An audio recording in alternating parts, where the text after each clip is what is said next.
In this guide, I'm going to show you two quick ways to verify if an iPhone is real or counterfeit. If this guide has helped you out, make sure to like the video and subscribe to the channel with all notifications on. It really does help the channel. Let us know that you want more content like this. We'd greatly appreciate it. And if at any point throughout this guide you do have any questions, just ask them down in the comment section below and we can help you out further. I'm going to be doing my best to reply to every single comment down there. Start by opening up your settings on your iPhone and scroll down till you see this general tab and open it up. Up at the very top, go ahead and select about, and here you're going to see your iPhone's model number.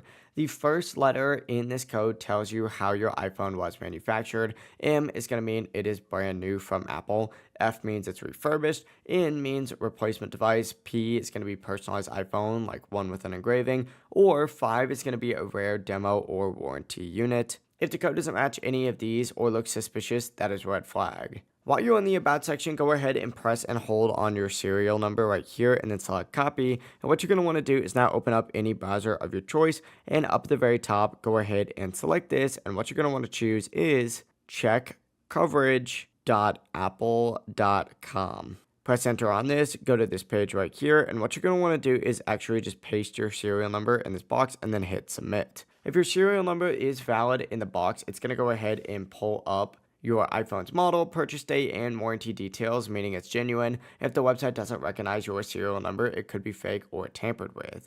But that is how you can quickly check to see if an iPhone is real or fake before buying or selling it. If you did find this guide helpful, make sure to like the video and subscribe to the channel with all notifications on. It really does help the channel and lets us know that you want more content like this. We'd greatly appreciate it. And if at any point throughout this guide you do have any questions, just ask them down in the comment section below and we can help you out further. Have a great rest of your day though.